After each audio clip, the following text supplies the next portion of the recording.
had a pretty rough way to go with some racism. I was teaching in rural South Carolina. For legal purposes, I won't say the name of the school, but if you follow me, you know. Mm-hmm.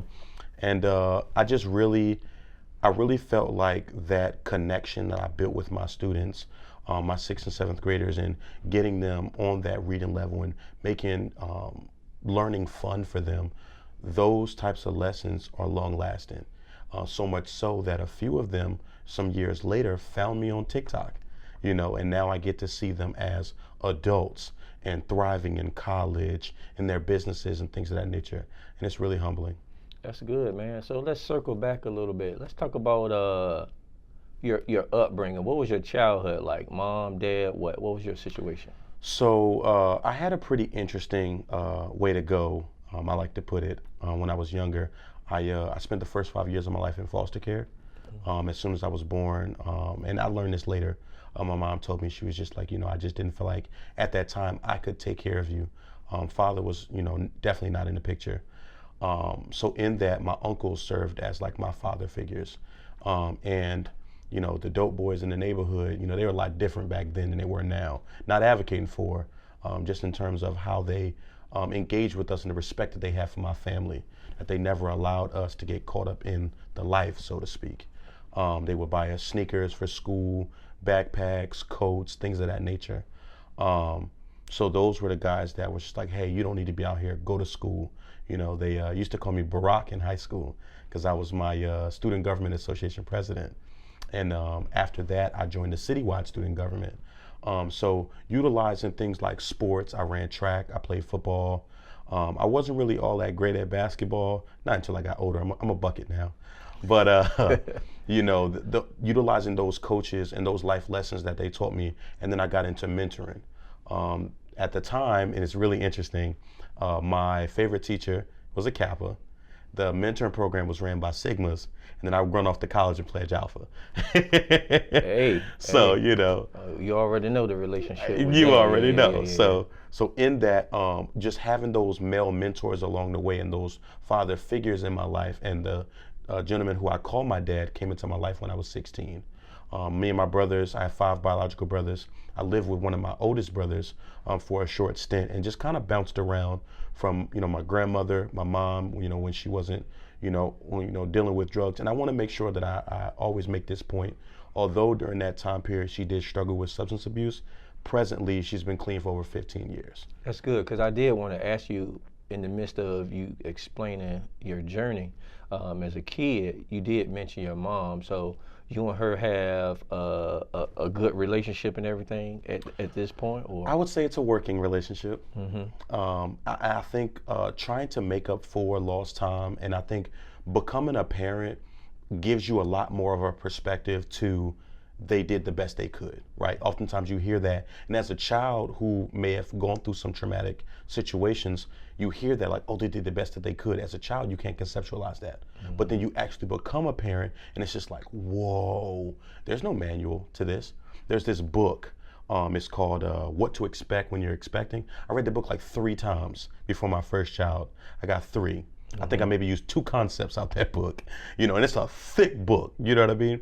And it's just like there's no one size fits all to parenting. So in that, I took that childish mind and those, in my opinion, those childish feelings, although valid, and I transferred them over into my adulthood. And I just let her know, hey, you coming back into my life, I got 3 now. They're my responsibility. So you're not going to do to them what you did to us. So if you promise them something, you come through. You know, if you say you're going to do something, follow through, you know what I mean? And really set those boundaries down and then rebuild our relationship. I'm 32. I don't want to go get no ice cream. You know what I'm saying? Like, Yeah. let's go to the, you know, Buffalo Wild Wings or something, get some drums. You know, I don't really do the flats. You know, shout out to the flat community. Come on. I'm a drum kind of guy, you know. You know we're gonna get some backlash from that. Absolutely. But, you know, in that, I recognize that, you know, forgiveness is not for other people. It's for you. And I can forgive you and still work on that relationship, but also never forget what took place. Good. So, you know, over the course of those years, up until I graduated high school and went off to college, it was more so just like my father figures in the neighborhood with sports, and then my brothers. Where'd you grow up? in Philadelphia. Philadelphia. Philadelphia, PA, 26 in Lehigh, North Philly to be exact. Okay, okay. You know, you hear, like, you know, we're here in Virginia, so oftentimes, your hoods got your hoods, and when you hear about Philly, it's always talked about it being rough. Then you look at the Eagles, you know what I'm saying? When they lose or somebody pop off, it's like a fight. Like, was growing up like rough for you? I mean, well, not necessarily rough, because you did say the drug dealers used to be like, yo. It was a bit of a mix. I can say I definitely saw some crazy things that I feel like as a preteen and teenager I should not have been seeing. Something as simple as shootouts in broad daylight. You know what I mean? As a teenager, what do you do with that? You know what I mean? My aunt, her block, so she lived on Cecil B. Moore, and the the intersecting streets would be really narrow. And I can just remember we used to play curveball. You throw the ball across the street, it hit the curb, bounce back, you get a certain amount of points, things like that. And you got a guy running full speed up the street, turned around, shooting at the cops. You know what I mean? As a 12, 13-year-old, what do you do with that? You know what I mean? And different instances like that. And then when I was growing up on 16th and Glenwood, my brothers and I wrote about this in my book, we used to hustle up at the Pathmark by bagging bags for people. And we had like a whole operation, like one person at the door, one person where the carts are, one person in the parking lot, one person across the bridge in the second parking lot, like really set it up, in a way that, we could, grind, because during that time period where my mom was, dealing with, drugs and everything, she quit her job, so we going to school during the day, and then you come home and ain't nothing but, fingerprints and cobwebs in the refrigerator. So when you say foster care, were you with other family members or? No, so I was actually with a foster family that wanted to adopt me. Oftentimes when I say I had a good foster family, because in that's something that I'm passionate about in terms of times where that may have not been as healthy as it should have been. I think that's the right word to use. So the family that I had, they, did right by us. And they actually wanted to adopt us. However, my grandmother, seeing us, she was just like, no. She raised her 5. My mom at the time, she had 6. My oldest brother, he was like 17, 18. So he was on his way out, so to speak. But he just wanted to play video games. And at the time, streaming wasn't that big of a thing back then. So she was like, listen, you either going to, work at a job or you're going in the military. And he put 22 years into the Army and retired, so. How many siblings do you have in total? 5. 3 older brothers, 2 younger brothers. Okay, so all boys? All boys. No girls? No girls. And you, now, what you have as far as kids? 1 girl and 2 boys. Okay, all right, cool. So, all right, let's speed it along. That was, a little bit about your childhood. Was your brother going into the military that inspired you to go from teaching to the military, or? In a sense, yes. It was kind of a unspoken rite of passage kind of deal. My grandfather was in the Navy. My uncle was in the Air Force. All 3 of my older brothers served in the Army. Well, the oldest one, past tense, because he just retired. But my 2 older brothers, because that was my oldest, my 2 older brothers, they're still in the Army. So I always knew I wanted to join. I just didn't know when. And when things kind of went south with teaching, and I just wasn't getting the support that I felt like I should have been getting, it was almost like a no-brainer. They told me, don't go in the Army. I knew I wasn't cut out for Marine life. I wasn't nearly as disciplined as I should have been, you know what I mean? And the Navy guy, honestly, I only joined the Navy because the Air Force ain't pick up the phone. Really and truly. They was never really in the office. And it's just no hit at the Air Force. It was just that station, and I don't know what happened. And the guy, he was just sitting in the office, and he talked to me on a Friday for like 4 or 5 hours, just telling me about his experience, what it did for him, what it did for his family, what it did for his kids. He was a single father, so that was, different, seeing that aspect. And oftentimes we don't see that, so, and at the time, I think he had like 12 or 13 years in.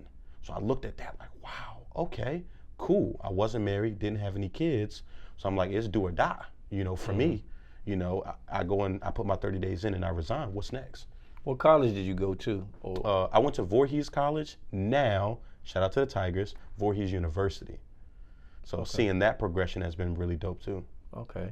and you see you joined the fraternity, right? So Oh I yeah. mean, what was college life like? Was college what before, after military, during? It was Like, before the military. It was okay. before the military. I thoroughly enjoyed college. Honestly, I joined a lot of organizations, got some great leadership development there as well. And with my fraternity, it was a no-brainer for me. People say, "Oh, do your research, do your research." You can only do but so much research, and then you see the legacy of the organization, and then the people in the chapter. I would be remiss not to acknowledge that they do have an impact. You know what I mean? But for me, it was more so, what would after college look like? Because you're not going to be able to step and stroll when you're 85, 90. I mean, unless you're a Q, but I digress. But in that, Yeah. for real? Yeah. Oh, that's dope. Yeah. But yeah, so, figuring out what that looks like beyond college to me was what was most important. Education, community service, those always have been big things for me. In high school, after, when I got in college, even now in the military, leading some of those, we call in the Navy, we call them evolutions, to be able to facilitate what we call comrails. In the Navy. Well, I'm not sure if it's other branches, but that's what we call it in the Navy. When you go out and you do community service, whether it's going to a shelter, SPCA, things of that nature. More recently, we're doing sexual assault and prevention awareness. So doing events for that. We're doing a 5K on Friday. So things like that for me was what brought it all together. And then joining my fraternity, the Eta Iota chapter of Alpha Phi Alpha Fraternity Incorporated. I became the president immediately, which was, again, sort of like a no-brainer because the guys were just like, yeah, that's who we want. You know what I mean? And I was blessed to have my brothers choose me again. That was my junior year, my senior year as well. Then I went on to become Mr. Voorhees and then Mr. HBCU. So that was a great opportunity as well. And the mentorship within the organization, as well as going to conferences, district conferences, regional conferences, and then being able to experience a national conference. I believe all brothers in any organization should definitely be able to experience that. And I say just go for the networking, you know what I mean? And just getting that opportunity to see other brothers from around the world and really just kind of put yourself out there. And the mentorship that you can get, chef's kiss. Man, I remember the first time I met you. I believe it was at ODU, and I believe you were the keynote speaker there. We didn't talk much, but then we crossed paths again at Norfolk State University. But I always thought that you were like a dynamic speaker. People may look at you like how you would fit it and all of that, but what do you feel, or when did you have your self discovery about your abilities? Because I really want to get into talking about speaking, you writing a book, what you've been doing as a content creator and how you blew up in that. When did you know that? I guess you had something. I've been performing since I was like 12, and I'm 32 now. So being in front of large audiences, now that was for my poetry, wasn't that much of a shocker for me. However, switching over from poetry to public speaking was, and I did that from a serious standpoint my junior year.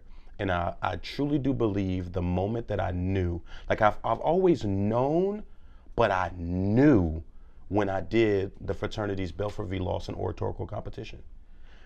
I always knew I had the gift. I know I can memorize. I know I can deliver. However, it's when others feel the same and validate that. Within my chapter, they were like, this is what you do. Go do it. So within the chapter, easy day. I went to districts. I read off paper. I very rarely do that for performances. Won first place. And I was like, whoa. Very first speech competition. I'm like, okay, all right. I'm going to commit myself. When I go to regionals, I'm not reading off the paper. I'm going to commit I believe it was 6 minutes. Yeah, I believe it was 6 minutes, 6 or 7 minutes, something like that. The whole speech, I'm going to commit it to memory. When we got there on the stage, ironically enough, the guys were looking down, down the table. It's about 6 or 7 of us, I believe. And they didn't see any paper in front of me, no folder, no nothing. And they were like, bro, where's your speech at? And I was like, I memorized it. And each of them literally opened their folders immediately and just start going line for line, line for line, line for line. And it was just such an experience for me of just how serious I took this. Because I felt like if I won on that level, I know I can win on this level. And then seeing just how I prepped. And I didn't just prep to commit it to memory. Oh, no, no, no. I did a voice memo in my phone and I would listen to it on my way to class. When I'm sitting in the cafeteria while everything is going on around, you know, at HBCU, it's always something going on in the caf. I have it in my ears, I'm listening to it. We had this, there's this building called Massachusetts Hall. It's where we do like the majority of like our all college assemblies. I would literally be spitting my speech and whoever came in, all out, hey, can I get 5 or 6 minutes of your time? Or sometimes I'll say 2 or 3, but I know they're gonna get hooked once I start speaking. They'll sit there through the whole thing. All I need is constructive feedback. That's it. Hey, at this point, I think you should accentuate this part because this really means something. And I'm talking about faculty, staff, students, professors, department heads, department chairs, because I'm pretty loud. I didn't use a microphone at all. It was just me in the auditorium, just bellowing out my soul. And I was like, I know if I take this serious, I can get the ultimate result. When I went to nationals, shout out to the brother that won, because if not him, it was definitely gonna be me. And I'm definitely not one of those like sore losers, like, oh my God, I should have won. I genuinely feel like if I would have went after him, I probably would have won. Because both of us got standing ovations, but he was the more recent, you know what I mean? And that's not to take anything away from him. If anybody in that competition was gonna beat me, it was gonna be him. You know, much respect to the brothers that competed as well. It was just preparation, poise, delivery, you know, metaphors, all of that.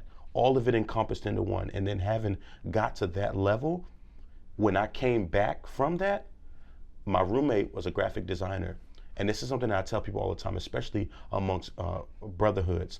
Make sure you paying your friends their full value. If they have a business, they have a brand, I'm not asking for the homie hookup. Now, if you give it to me, cool. But whatever your prices are, your fees for your services, I want to pay that in full. And then I'm going to help promote you. Right? Because at the end of the day, the way I see it is, there's far too many plates out here for us all not to be able to eat. So I said, if I don't take me serious, who will? I paid them for a logo. Then I went to all of the surrounding colleges and I would ask them, how much do you pay your public speakers? 500, 1,500, whatever. I'll do it for half. They're like, what? I'm like, yeah, whatever event y'all got coming up, you need a keynote speaker, I'll do it for half. I can count on one hand in 12 years how many times I was paid what I asked for, because it was always more. It's like, what? All you charge at the beginning, literally, and I did this workshop called from 250 to 2,500.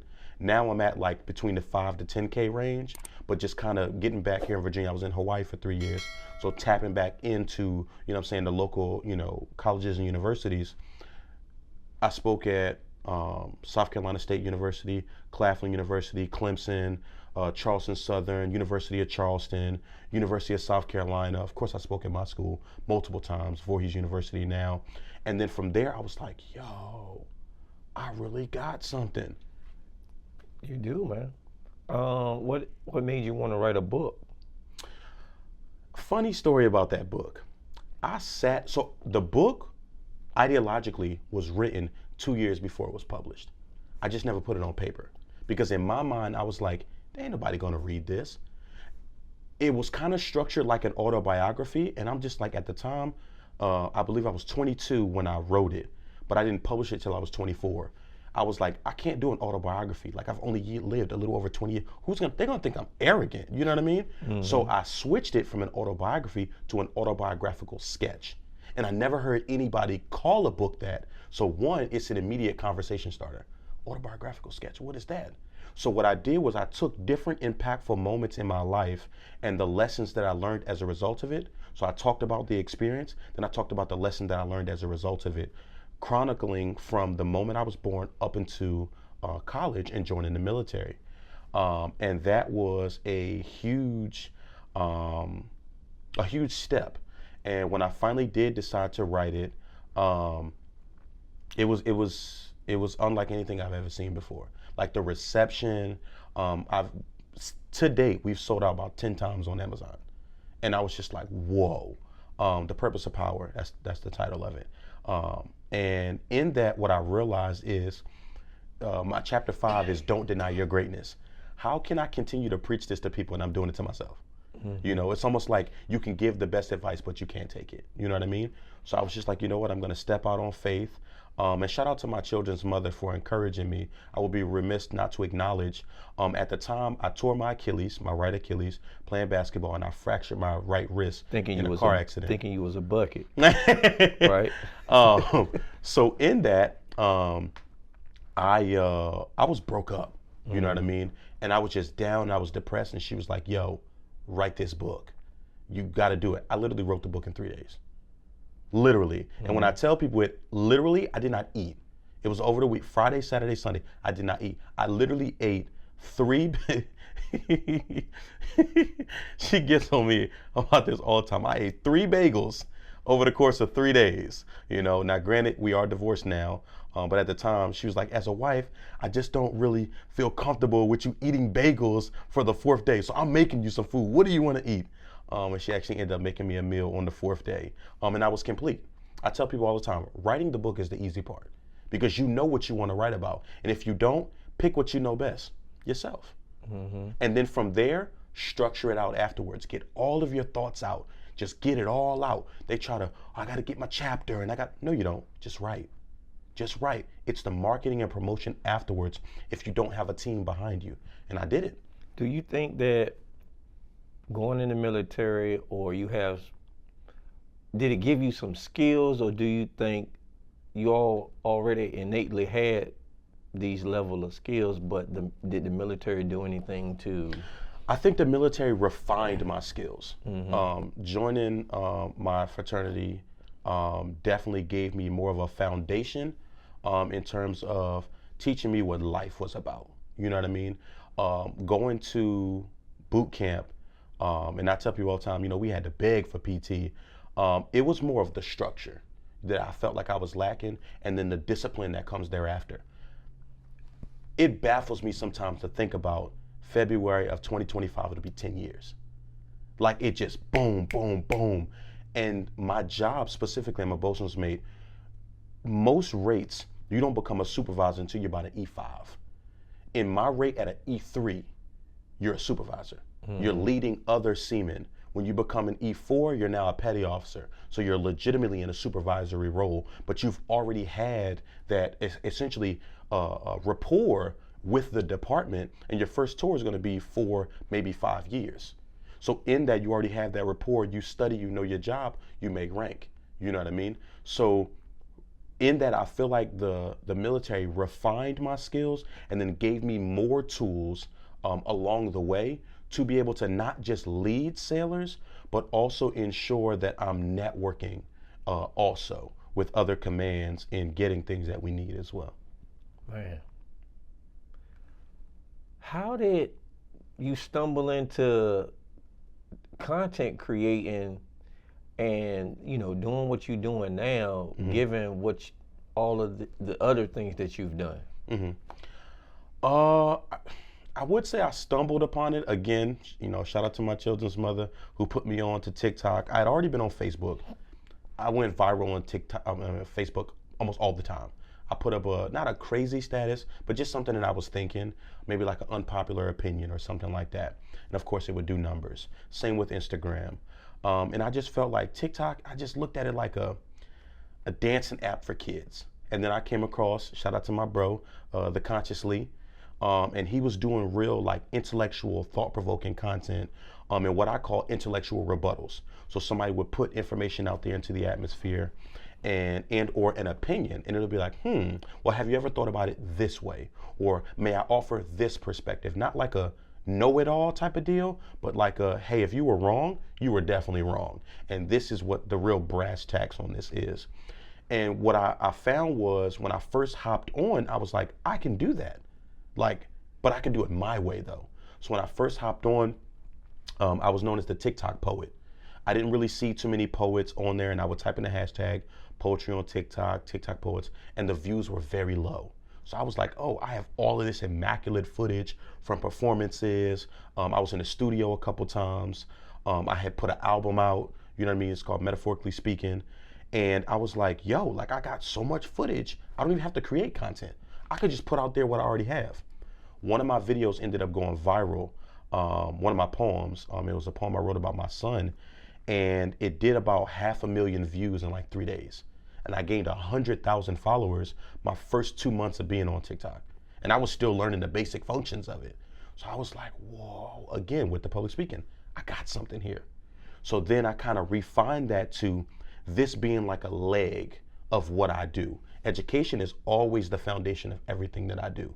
So in that, I would start talking about my love for poetry, why I started writing, my public speaking. Not only am I a keynote speaker, I'm also a workshop facilitator. I joined this organization, Toastmasters. I'm sure you're familiar. Yeah. But it's an international public speaking organization. And in that, I got this certification called From Speaker to Trainer.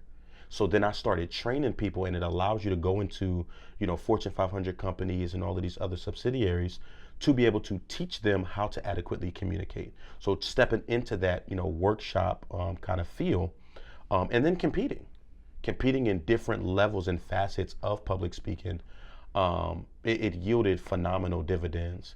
And from there, like I said, just staying consistent. I was a madman when I first started. I know. I was posting like 7 to 10 videos a day. Like it was crazy. And I'm not talking about just, 30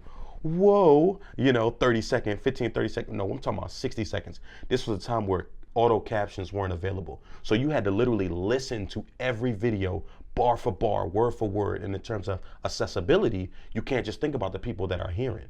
You got to think about the people that, may not be able to hear, and they need to read those captions. So we had to do that ourselves. Now, shout out to TikTok for auto-generated captions. And we would just go through, boom, boom, boom, knock it out. And now we're sitting at 1.5 million. And it's been a crazy ride.